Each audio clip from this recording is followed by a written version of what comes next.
नामोनिशाण नाही. बंटी शेळके ऍक्टर आहे, लोकांच्या पाया पडते फक्त. नेहमी शिव्याची घाणाघाती, लोकांच्या संपर्कात नाही. 5 वर्षापासून कोणी बघितलं नाही. बंटी शेळके हा कधीही मध्य नागपूरमध्ये फिरला नाही, कधी कोणत्याही लोकांना भेटला नाही. फक्त आपल्या जागेत बसणं, गडबड करणं आणि फिरणं, बस एवढंच काम होतं. मागे बंटी शेळके इथे नगरसेवक असताना त्यांनी आपला चेहरा कधी दाखवला नाही. कोण असणार? प्रवीण दटके. का बरं?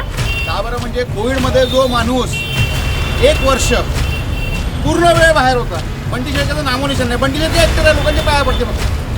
पाया पडते, दुकानदाराच्या पाया पडते, कोणच्याही जाते. रात्री एकदा तुम्ही झगडे केले. आणि प्रवीण दटके एक वर फोनवर अवेलेबल आहे. फोन कापला तरी कॉलबॅक करते. काय आलं बाबू, का काम आहे? आमच्या या गल्लीत कधी बंटी शेळके दिसला नाही आम्हाला. आता दिसून आला पाया पडायला.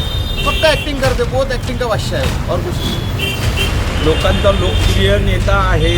त्यातल्या त्या 4 वेळचे ते नगरसेवक आहे. एकदा महापौर राहिलेले आहे, विधान परिषदेचा नेता आहे आणि सगळ्यांचे लाडके आहे लोकप्रिय नेते म्हणून. नाही. बंटी शेळके याच्याकरता नाही की त्याचं त्या पद्धतीने प्रिडिक्शन नाही आहे. त्यांनी कामाचं कोणतं त्याचं हितचिंतक असं वर्क लोकांनी बघितलं नाही. नेहमी शिव्याची घाणाघाती, लोकांच्या संपर्कात नाही. 5 वर्षापासून कोणी बघितलं नाही.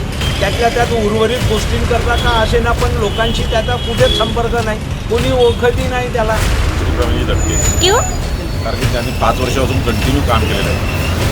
कोविडच्या काळामध्ये त्यांनी प्रत्येक माणसाच्या घरात जाऊन व्हिजिट देऊन काय प्रॉब्लेम आहे, त्यांना योग्य दवाखान्याची सुविधा करून दिली, मेडिसिन उपलब्ध करून दिले. जो कोणी गरीब लोक असतील त्यांना घरात अन्नधान्य भरून दिले. आणि एक जागरूक नेता म्हणून तो काम करतो. महाल परिसर राहिला असं नाही, पूर्ण मध्य नागपूरमध्ये त्यांनी काम केलेले आहे आणि पूर्ण परिसरामध्ये त्याचं नाव आहे.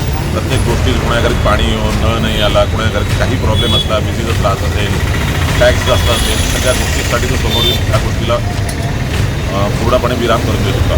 बंटी शेळके का बरं नाही निवडून येणार? बंटी शेळके हा कधीही मध्य नागपूरमध्ये फिरला नाही, कधी कोणत्याही लोकांना भेटला नाही. फक्त आपल्या जागेत बसणं, बडबड करणं आणि फिरणं, बस एवढंच काम होतं. कोणताही प्रॉब्लेम सॉल्व नाही केला. एक गोष्टी समाजाचा माणूस आहे. महालमध्ये त्यांनी कधीही कोणती काम नाही केली. 24 लाईन पाण्याची लाईन सुद्धा पण त्याला काय आहे समजत नाही. गटर लाईनची व्यवस्था त्यांनी कधी पूर्ण केली नाही. आपल्याच एरियात तो राहतो, गटर लाईन ओरलो होतो 24 घंटे, पण त्यांनी कधीही कोणत्या गोष्टीकडे लक्ष दिलं नाही. आणि एक गोष्ट म्हणतो मी, हलबा समाजामध्ये एक दुसरा मनुष्य उभा आहे, रमेश पुणेकर. हा जुवारी माणूस आहे, सट्टाबाज माणूस आहे. याला हलबा समाज कधीही लाईक करत नाही आणि त्याला वोट करणार नाही. भारतीय जनता पक्षाकडे वोट करणारे लोक आहेत. गोष्टी समाज पूर्ण मतदान करणार आहे. एकमताने प्रवीण दटकेला वोट करणार आहेत ते. प्रवीण दटके. का बरं? का बरं म्हणजे मागील 4 वर्षापासून ते नगरसेवक राहिले इकडे. त्यांनी काम चांगलं केलं आहे, चांगल्या पद्धतीने केलं आहे. मागे बंटी शेळके इथे नगरसेवक असताना त्यांनी आपला चेहरा कधी दाखवला नाही, म्हणून प्रवीण दटकेच चांगले आहे.